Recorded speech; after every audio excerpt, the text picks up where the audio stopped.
Après que les poètes ont disparu, le rame léger couvre ton corps dans les rues. Le rame légère, c'est leur chanson qui rendent gai, qui rendent triste, filles et garçons, bourgeois, artistes ou vagabond. Longtemps, longtemps, longtemps, la la, la la, la la.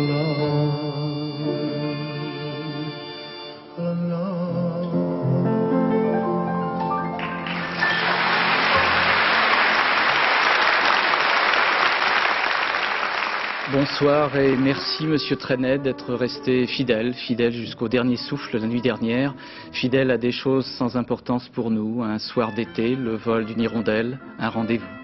Et d'un coup ce matin, en apprenant votre décès, la douce France, comme le monde entier, ont eu le cœur qui faisait boum, boum en fredonnant l'une ou l'autre des 1000 chansons du poète parti dans les étoiles. La mer qu'on voit danser le long des golfes clairs À des reflets changeants, la mer aux reflets changeants. Sous la pluie. Oh là là, t'inventes là. Il y a de la joie, bonjour, bonjour les Hirondelles, il y a de la joie. Moi, j'aime le music hall, ces jongleurs, ces danseuses légères. Tu fais bande. cher pays de mon enfance, bercé de tendre insouciance. Tu restes gravé dans nos cœurs. Douce France, cher pays de mon enfance, bercé de tendre insouciance, je te gardais dans mon cœur. C'est un jardin extraordinaire, il y a des canards qui parlent anglais. Je leur donne du pain, ils remuent leur derrière en me disant thank you very much, monsieur Trenet. La pendule fait, les oiseaux du lac, glou glou glou font tous les dindons, et la jolie cloche. Quand notre cœur fait boum, tout avec lui dit boum, et c'est l'amour qui s'éveille.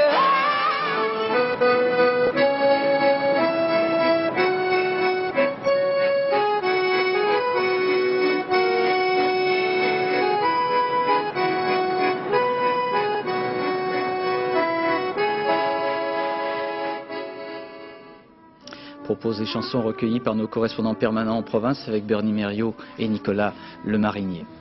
De ces jeunes années courues dans la montagne jusqu'au piano de la plage, du 18 mai 1913 à Narbonne jusqu'à ce matin de février 2001 près de Paris, Charles Trenet a compté les débits de l'eau et les débits de lait, la Nationale 7 et la route enchantée dans une folle complainte, donnant à penser que du jardin extraordinaire à la mer, il y a partout de la joie. Arrivant aussi d'Amérique, Charles Trenet, lui, n'est pas triste du tout. Débordant de gaieté et d'entrain, il exulte de revoir son Paris et sa mère. Tu as fait bon voyage? Excellent. Dans le ciel d'un siècle qui fut rempli d'orages, Trenet, c'était l'étoile du berger, l'étoile du bonheur. Une étoile m'a dit, 2 étoiles m'ont dit, connais-tu le pays du rêve? Le pays d'amour sous le ciel bleu, tout est joyeux. Poète bien sûr, fou chantant évidemment, mais aussi magicien.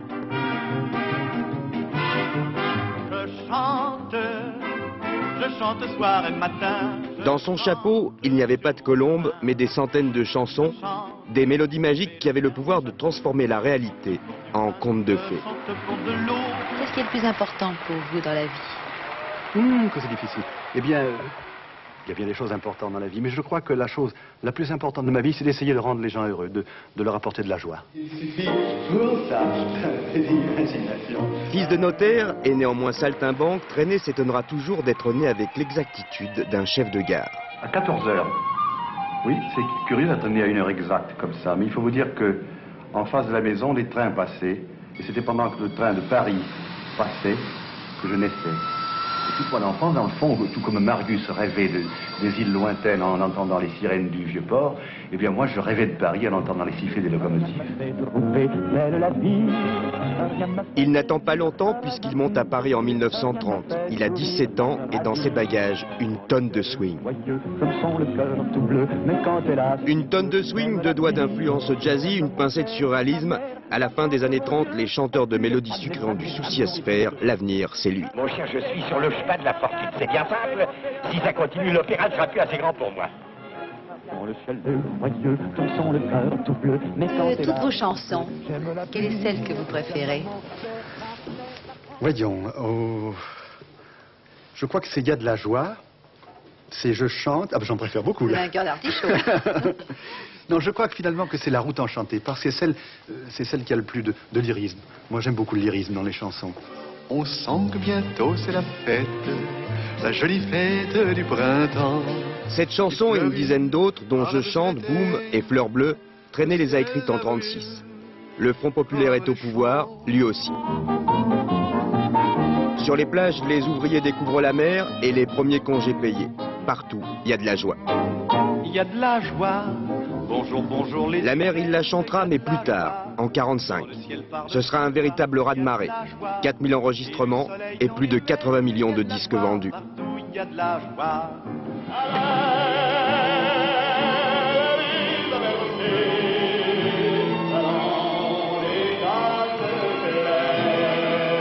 Un immense succès qui doit tout à l'éditeur de Trenet. Sans lui, elle serait restée dans un tiroir. L'éditeur Raoul Breton est revenu d'Amérique, il m'a demandé quelles étaient mes chansons nouvelles, je lui ai chanté des tas, et puis je lui dis il y en a une qui ne me plaît pas, je lui chante La mer, il dit mais moi c'est celle-là qui me plaît.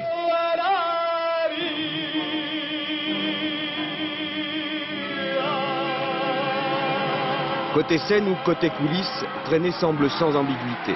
C'est l'image du bonheur. Et pourtant, si l'on écoute attentivement ses chansons, l'ambiguïté est partout.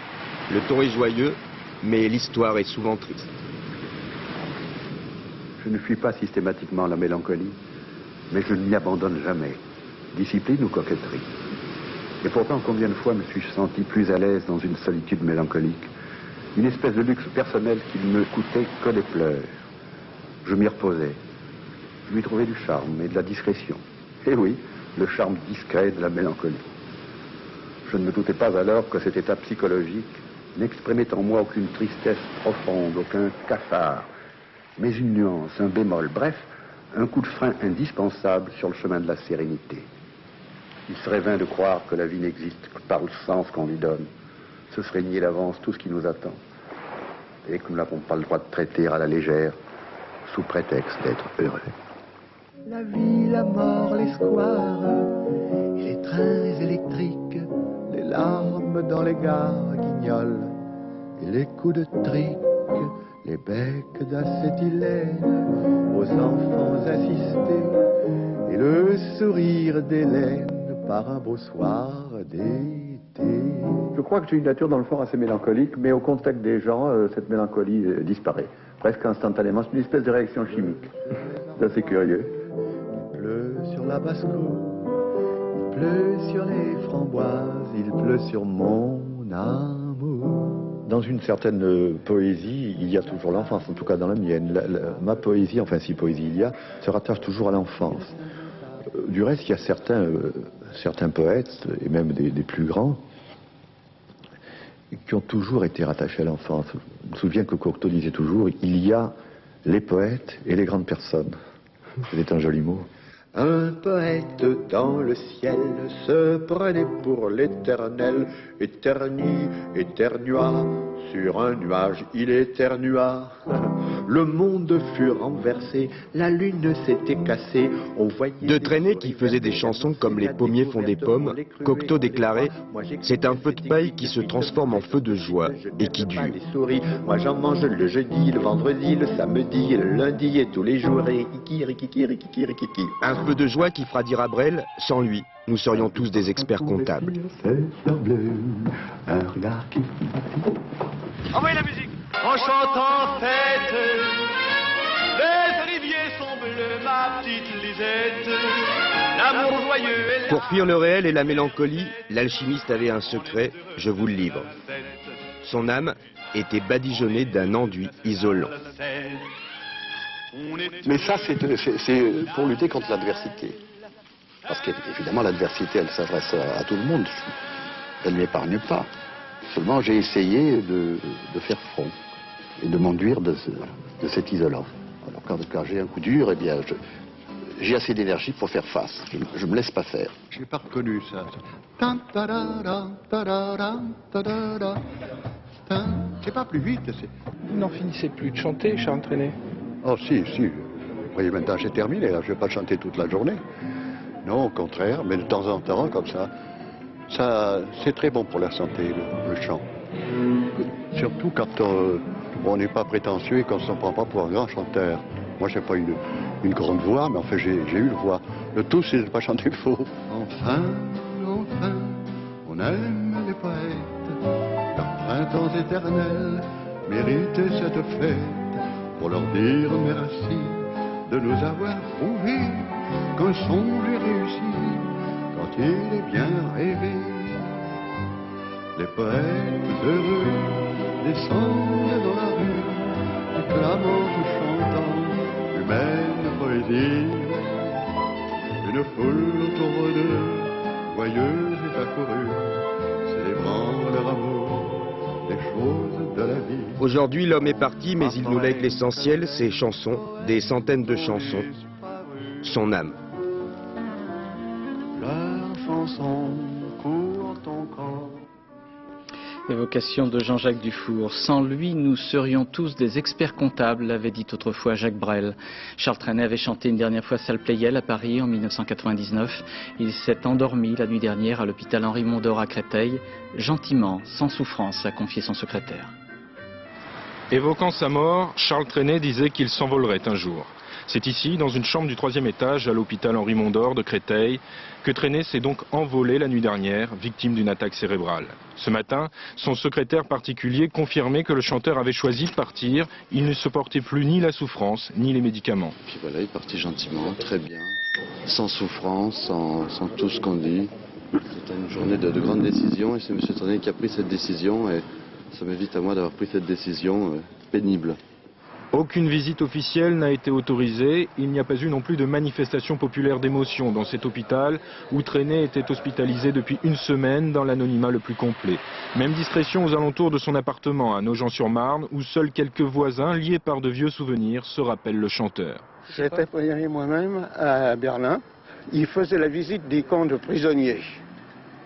Il était avec Édith Piaf. Et donc, il a baladé, si on peut dire, à cette époque-là, on ne se baladait pas beaucoup. Et il faisait la visite des camps de prisonniers où il chantait. Charles Trenet sera incinéré vendredi au cimetière du Père-Lachaise à Paris, après une cérémonie religieuse en l'église de la Madeleine. Ses cendres seront transférées lundi prochain dans le caveau familial à Narbonne. Alors nous retrouverons, le reportage était de Jérôme Laurent et Loïc Delamornay, nous retrouverons Trenet à Narbonne, Trenet au cinéma, nous entendrons les réactions des artistes, des chanteurs, des poètes et celles des hommes politiques, unanimes. Nous serons en direct avec Charles Aznavour de Lyon et je recevrai Raymond DeVos, Henri Salvador et Michel Drucker puisque France 2 a décidé de bouleverser ses programmes et ce soir de vous offrir une longue soirée en compagnie de Charles Trenet. Dans quelques instants, après la relation des principaux événements d'actualité de ce 19 février, nous retrouverons donc Charles Trenet. Le parquet de Draguignan a ouvert une information judiciaire pour mise en danger d'autrui à la suite de l'échouage de 912 Kurdes sur les côtes varoises dans la nuit de vendredi à samedi dernier. Des naufragés qui demandent maintenant tous à être accueillis en Europe. Leurs conditions actuelles de séjour sont plus que rudimentaires. Voyez le reportage d'Agnès Garden, Nathalie Jourdan et Philippe Turpot. En quelques minutes, par petits groupes, ils se sont rassemblés bloquant l'accès à la caserne. Un sit-in silencieux pour réclamer l'asile bien sûr, mais aussi de meilleures conditions d'hébergement. Depuis hier, l'endroit qu'ils ont dormi, c'était froid, c'était très froid, les enfants sont malades, pour ça qu'ils ont manifesté aujourd'hui pour régler la situation. Un peu tendue l'ambiance, alors du coup l'accueil n'était pas des plus chaleureux, même pour les bénévoles venus les bras chargés. Villa Beau Soleil près du commissariat, vous les amenez pas là. Gardée par un cordon de CRS 24 heures sur 24, la zone est bouclée. Attention, attention, les flics, les flics. Impossible pour les réfugiés d'en sortir et pour les autres d'y entrer. Alors du coup, les bonnes volontés en sont réduites à braver l'interdit et les policiers. Toilettes de fortune au milieu du vide, les 912 Kurdes se plaignent de cette précarité. La Croix-Rouge qui gère l'accueil sait bien qu'elle n'est pas au bout de ses efforts. Notre principale préoccupation aujourd'hui, c'est qu'ils soient logés correctement, nourris correctement, c'est de réduire le temps des repas. Vous savez, nourrir 1000 personnes, c'est pas évident en très peu de temps. Voilà. Dans le même temps, 2 officiers de l'OFPRA, l'Office français pour les réfugiés et apatrides, sont arrivés tôt ce matin, rejoints plus tard par 4 autres. Objectif, déterminer dans quelles conditions ces Kurdes d'Irak seront admis ou non à l'asile politique. C'est très tôt à ce moment, à ce stage, pour évaluer quoi que ce soit en ce qui concerne le contenu des histoires de chacun.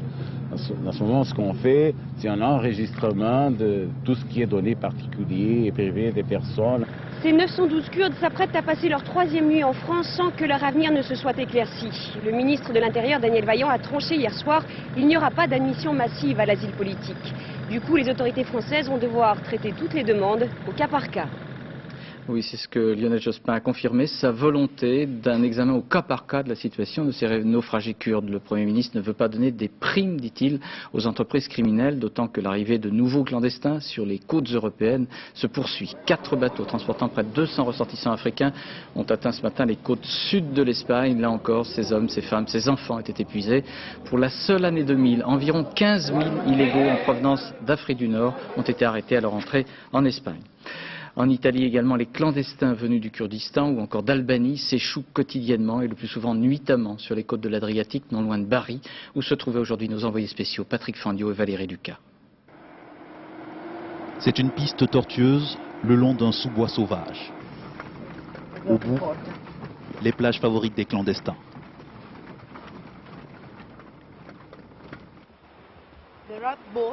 Les canaux pneumatiques arrivent ici et les clandestins peuvent alors débarquer. 6 agents de la police des frontières doivent surveiller 140 km de côte. Mission quasi impossible. Même quand ils repèrent des contrebandiers, ils ne peuvent pas toujours les interpeller. Le commissaire Greco explique que les contrebandiers transportent entre 30 et 40 clandestins. Et quand les pneumatiques arrivent près de la côte, c'est impossible d'intervenir. C'est très dangereux pour les clandestins, ils peuvent tomber dans l'eau.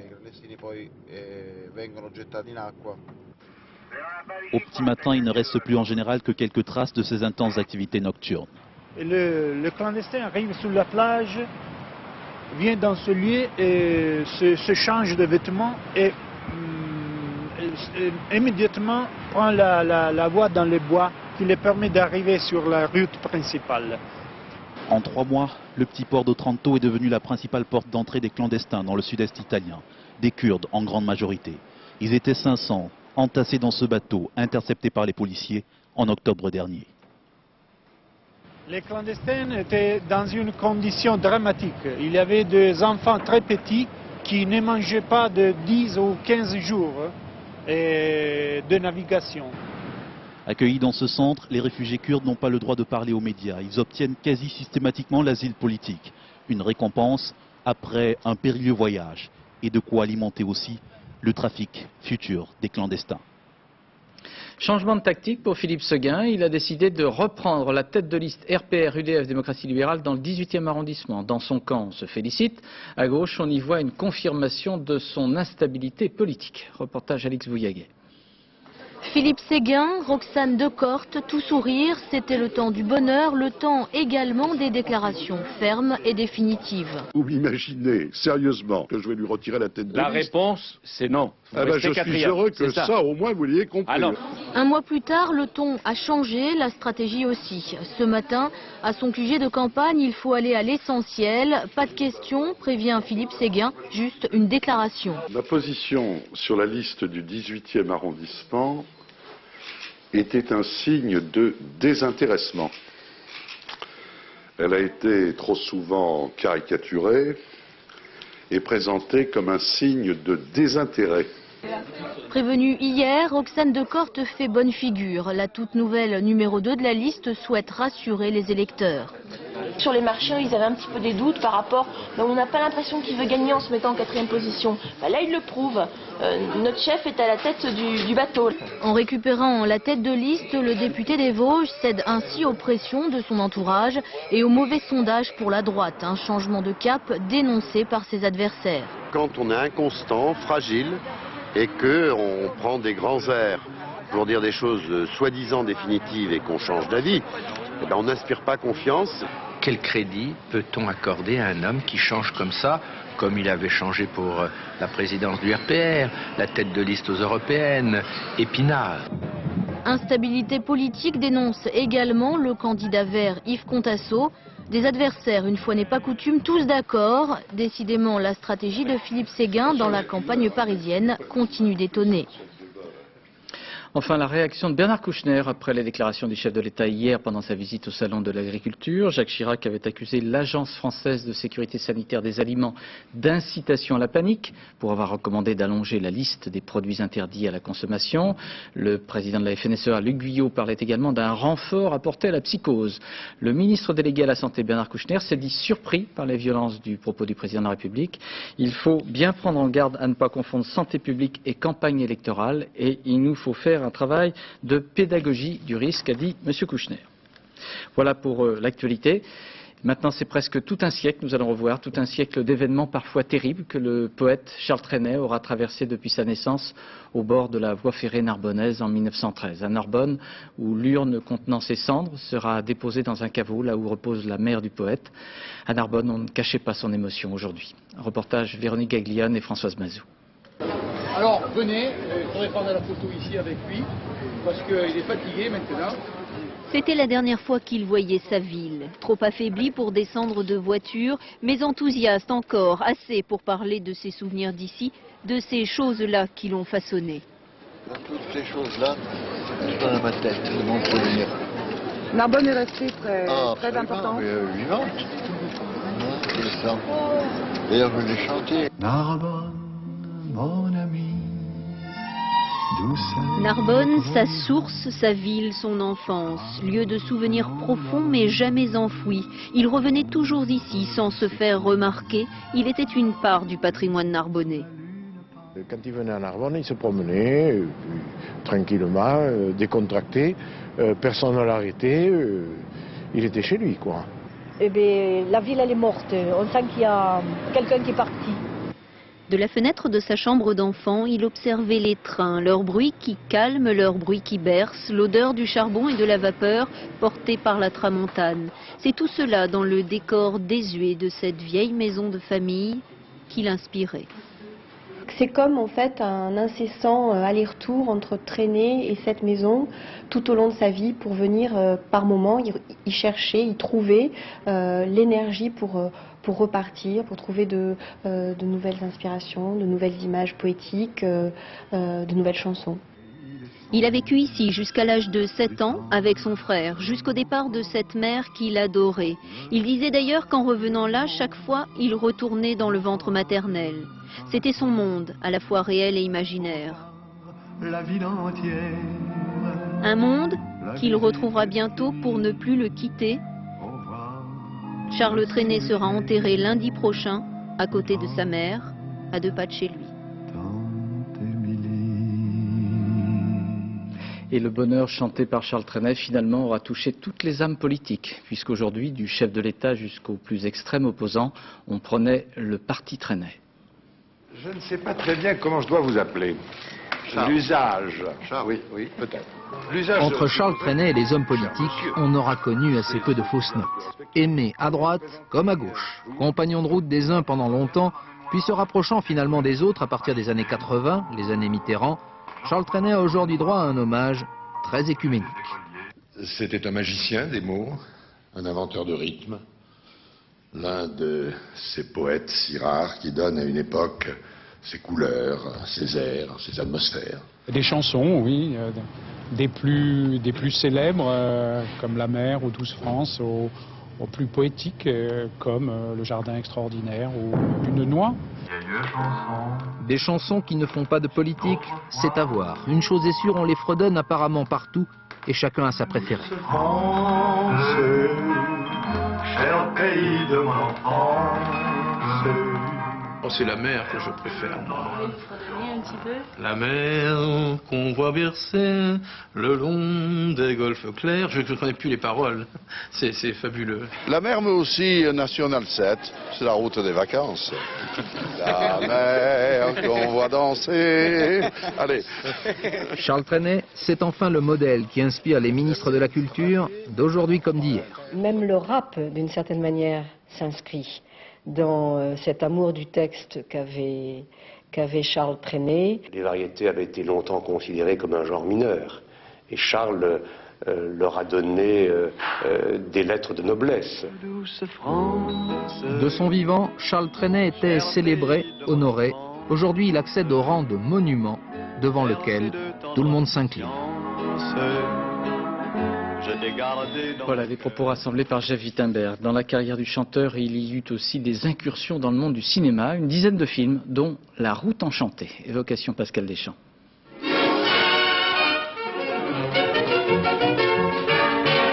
Plus encore que les récitals ou la radio, le cinéma permet à la France entière de rêver avec le fou chantant. Dans le sillon du succès de Je chante, la chanson, Je chante, le film fait son apparition sur les écrans en 1938. Charles Trenet y interprète un musicien qui sauvera de la ruine un pensionnat de jeunes filles. Sombre matin, je vais plus pouvoir dormir.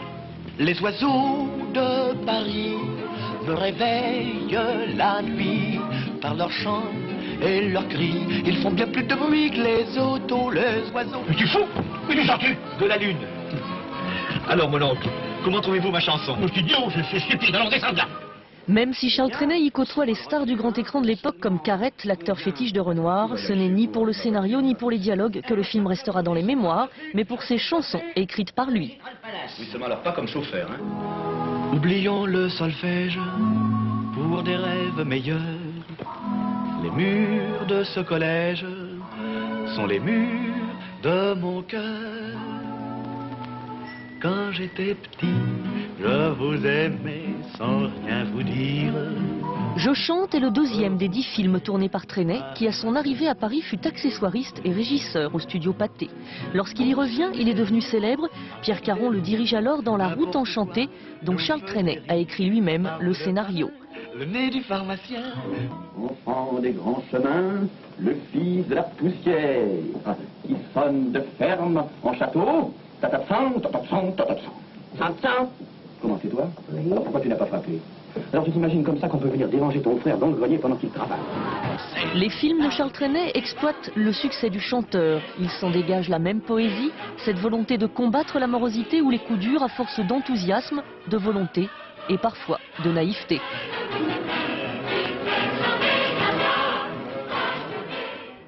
Voilà, de Gilbert Bécaud à Jérôme Savary ou Juliette Gréco, voici comment quelques-uns des artistes qui se sont exprimés depuis ce matin ont évoqué le monde Trenet.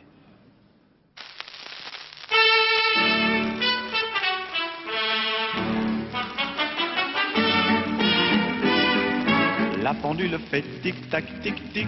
Les oiseaux du lac pic-pac, pic-pic. Glou, glou, glou font tous les dindons.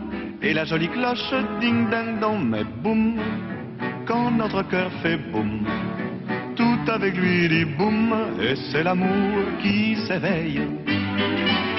Les soirs de repassage, dans la maison qui dort, la bonne n'est pas sage, mais on la garde encore.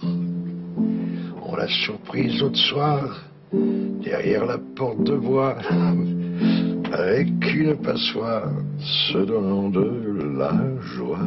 On faisait de temps en temps, on faisait un gueuleton, c'était sympa. Il mangeait bien, et il buvait bien aussi. C'était un vrai Français, quoi.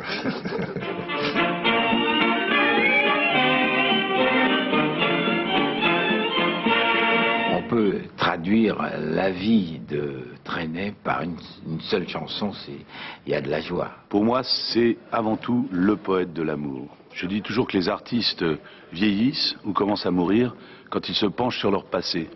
Trenet, qui était un monument historique, qui avait écrit 1000 chansons, ne parlait jamais de son passé. Ça l'intéressait pas. Lui, ce qui l'intéressait, c'était la fête qu'il allait pouvoir faire ce soir, les calembours qu'il allait pouvoir faire à ses copains, entouré de ses copains, et la nouvelle chanson qu'il allait écrire. Dans ma main, je joue avec tes doigts. J'ai mes yeux dans tes yeux, et partout l'on ne voit. Je me souviens d'un coin de rue, aujourd'hui disparu. Mon enfance jouait par là. Je me souviens de cela. Tous les gens qui ont écrit se réfèrent à l'œuvre de Trenet. Sans Trenet, il n'y aurait pas eu cette chanson française là. Il y aurait eu le temps des cerises, d'accord.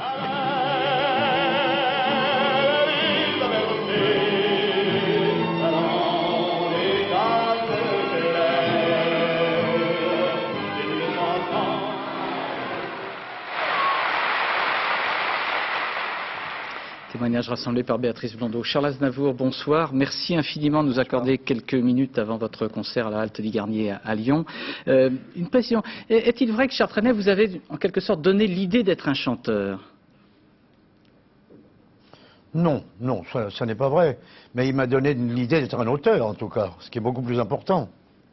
Mais en quoi était-il pour vous un exemple ou quelque chose qui vous permettait de rentrer dans l'imaginaire?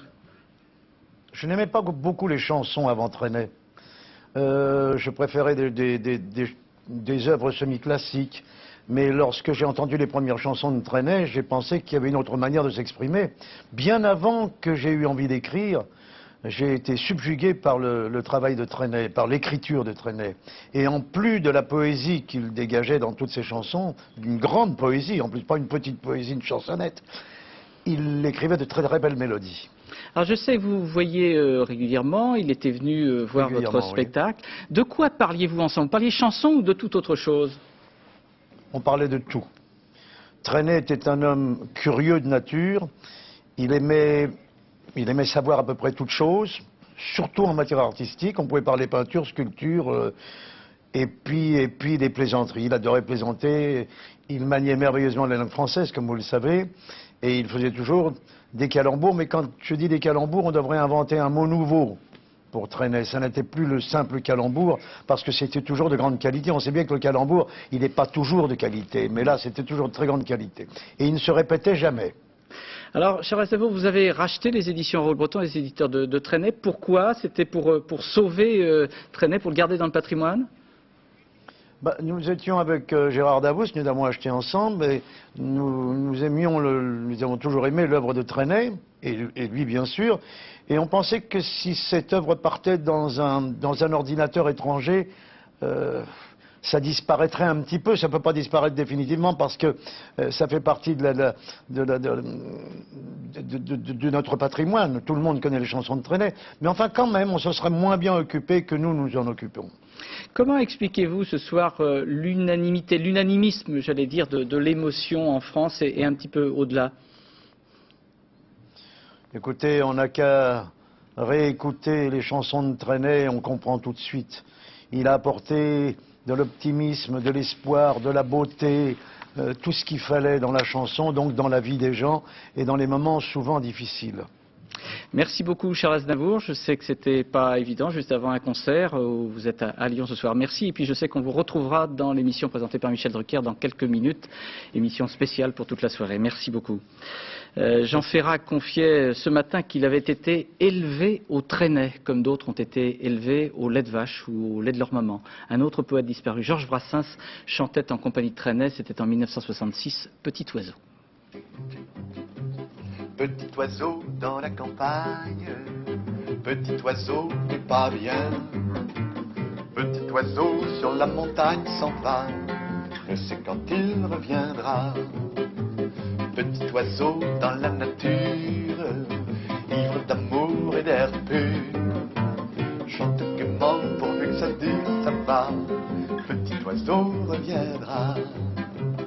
Mais le diable qui bat sa femme, après 3 litres de vin, lance furieux de longues flammes son pain.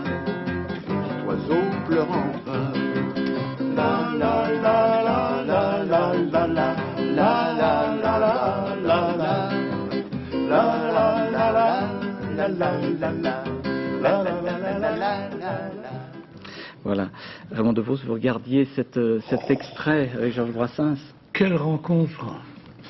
Je voulais que vous soyez... de voir quand même Brassens, il connaissait Trenet par cœur, accompagner cet être qu'il adorait et qu'il admirait, et de voir cette gentillesse, cette simplicité, c'est très touchant.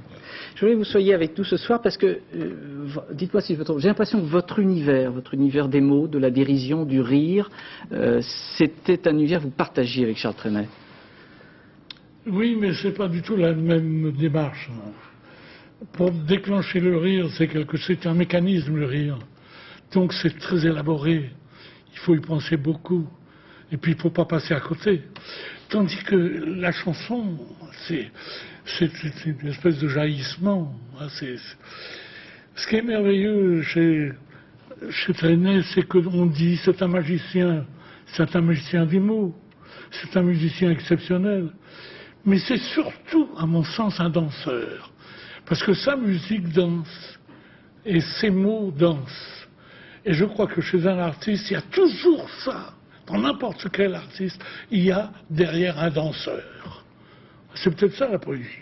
Et le fait qu'il utilise des mots, je pense, il y a le débit de lait, débit de l'eau, c'est très très dur à chanter. Il joue beaucoup avec les mots, il joue beaucoup avec la langue. Oui, mais c'est les sonorités, ce sont les harmoniques d'un mot, comme les harmoniques d'un son. Et chez lui, c'est ça qui est génial chez lui, c'est que toujours les mots qu'il emploie ont des harmoniques, et ça en a même d'autres, ça en appelle d'autres. Alors, il y a toujours des sonorités qui viennent comme ça, comme des vers. Hein, c'est ce lyrisme-là qui est éblouissant chez lui. Le fait qu'il ait été, à travers le siècle, quelqu'un qui passait en marge des événements dramatiques, qu'il était avant tout joyeux, qu'il ait joué sur la dérision, qu'il nous ait emmenés vers le bonheur, est quelque chose qui vous semble proche, vous aussi, de votre démarche? Oui, on cherche tous la même chose, à rendre les gens heureux, à les distraire ou à les charmer. Mais ce que je pense de Trenet, c'est que, par exemple, moi, lorsque je me lève le matin, je commence par geindre. Ah bon? J'ai mal dormi, j'ai des douleurs, il y a des problèmes à résoudre. Et après, quand je me suis plaint, je dis, mais quand même, la vie est belle. Tandis que Trenet, c'était le contraire. Il se levait, il devait ouvrir la fenêtre et chanter. C'est la vie qui va. C'était le bonheur avant tout. Ouais. Et après, il devait s'occuper de ses soucis. Et avec lui, c'est jamais ennuyeux le bonheur. On a vraiment envie de le suivre quand même. Pardon? Avec Trenet, on n'a jamais été ennuyé par son bonheur. Jamais. Mais même au début, c'est formidable quand au début de l'émission, il chante les poètes. Ouais. Longtemps. Et on sent qu'il a écrit ça pour les autres poètes. Et que maintenant, évidemment, ça va être pour lui. Il va récolter les fruits de sa chanson. Vous pensez qu'il l'a écrit aussi pour vous, par exemple? Moi, je ne suis pas un poète. Qu'est-ce que c'est qu'un poète? Je veux dire, ça ne s'explique pas, un poète. C'est une chimie. Ça ne s'élabore pas. On ne devient pas poète. On l'est ou on ne l'est pas. Alors, c'est une espèce d'enchantement comme ça. Chez Trenet, c'est fabuleux. Ça sort tout seul. Ça jaillit. C'est comme des bouquets de fleurs. C'est laborieux. C'est autre chose, hein. Vous êtes gentil de ne pas m'avoir demandé de chanter quelques petites briefs de chansons, parce que après les politiques... J'ai pas fini, mais tout à l'heure peut-être que Michel Drucker vous demandera de chanter. Après les politiques, ça m'aurait embêté, on aurait dit, tiens, de vous souhaiter de la politique. Je ne le souhaite pas. Henri Salvador. Bonjour, patron. Il y a de la joie, on est triste parce qu'il a disparu, mais il y a de la joie en même temps, non? Il ne faut pas être triste, c'était un monsieur très gai, très heureux, joyeux d'ailleurs, il a écrit il a de la joie, qu'est-ce que tu veux de plus? Mais enfin, il me fait parler après mon ami Devos, qu'est-ce que tu veux que je dise après ce type? Tu ris. Non mais quand même, pour moi, je vais vous dire, ça m'a fait beaucoup de peine de savoir qu'il est mort, parce que pour moi, c'est le roi soleil de la chanson française, quoi. Nous sommes tous des héritiers de ce monsieur qui a écrit des choses tellement merveilleuses, quoi. Et moi, ça m'a fait un choc. C'était inattendu, parce que même si on savait qu'il n'était pas bien, mais on ne pouvait pas imaginer qu'il s'en aille, quoi. Mais Henri, c'est qu'une telle lumière, une telle flamme, on ne peut pas s'imaginer qu'elle s'éteigne. Eh oui, c'est vrai. Voilà. D'ailleurs, il l'a écrit, d'ailleurs. Non, il n'est pas mort, il n'est pas mort. Ouais. Et puis de toute façon, maintenant, là où il va maintenant enchanter les anges avec sa poésie, il va distraire tout le ciel. On n'aura plus de pluie grâce à Trenet, il n'y aura que du soleil. Michel, avec Françoise Coquet, Éric Barbet, vous avez reçu des centaines d'artistes. Oui. La place de Trenet dans toute cette... Faire une émission de télévision avec Trenet, c'était une aventure. Parce qu'on savait, au dernier moment, il y avait un suspense, parce qu'il ne pouvait pas venir. Mais quand il venait, il fallait que ça commence à l'heure. Je vais vous raconter une anecdote. La dernière émission qu'on a faite, il y avait Pascal Sevran, qui va me rejoindre tout à l'heure en compagnie d'Henri, de Jean-Claude Brialy et de beaucoup d'invités, de Jacques Pessis, pour animer cette soirée qui sera gaie, car Henri l'a dit. Hein, Charles disait toujours, quand quelqu'un disparaît, il faut se souvenir des moments heureux qu'on a vécu avec lui. Donc il ne voudrait pas qu'on soit triste ce soir. Alors je vais raconter une histoire très drôle. Il est venu, il avait dit, je serai là à 6 heures. 6 heures. Mais je veux vraiment être parti à 6h07. Et on avait 3 minutes de retard. Et à 18h04, il est parti. Et je revois encore notre assistant Ted Tarekon courir avenue Gabriel, il était parti. On avait 3 minutes de retard. C'était Charles. Et quand il enregistrait ses chansons, mais Jacques Pessis, Pascal Sevran et tous les musiciens, tous ceux qui connaissent bien vous le diront tout à l'heure, il faisait souvent 2 prises maximum. Il ne voulait pas attendre. Et une autre anecdote, je l'ai vu un jour enregistrer une chanson, il y avait 40 musiciens, son pianiste Pouli, et puis il trouvait qu'il y avait trop de cordes. Virer les cordes. Il trouvait qu'il y avait trop de cuivre, virer les cuivres. Il a terminé avec son pianiste, et il n'y avait plus de musiciens. Et il a enregistré l'histoire. Mais l'histoire, c'est arrivé avec Michel Legrand. Ouais. Voilà. Et comment ça, Michel Legrand a fait une orchestration avec plein de musiciens et tout. Alors, au bout d'un moment, il dit, couper les cuivres, c'est trop. Les cuivres, après, couper les cordes. Alors, Michel Legrand, il dit, mais alors, qu'est-ce qui va rester? Alors, il lui a dit, la chanson. Henri Salvador, est-ce qu'il n'y a pas un parallèle à faire entre la manière dont on était en train de vous redécouvrir, on vous donne des victoires, on dit c'est formidable et tout Salvador, et puis maintenant il y a une unanimité pour Trenet. C'est une belle leçon que vous donnez, vous qui êtes dans une génération un peu plus âgée que la nôtre, de durée, de poésie, de joie de vivre aussi. Mais oui, moi c'est ma nature, vous comprenez. Mais enfin, quand j'ai appris sa mort, j'étais pas tranquille parce que j'ai 3 ans de moins que Trenet. Ouais. Alors le trou, je le vois venir. Je me dis, Dieu. D'ailleurs, Henri, qu'est-ce qui marche sur la scène de victoire, il a dit, il s'en est fallu de peu que ce soit à titre posthume de victoire. De toute façon, vous êtes booké pour 5 ans là, les contrats maintenant. Oui, voilà, les gars c'est fou, ça démarre, c'est effrayant. J'ai des journées effrayantes. Alors parlez-moi. Qui était tranquille, qui veut rien foutre, c'est pas possible. Parlez-moi de Trenet, Henri Salvador. Mais je le connaissais pas bien. Je le connaissais pas bien. Mais vous connaissez ses chansons? Toutes ses chansons, tout le monde connaît ses chansons.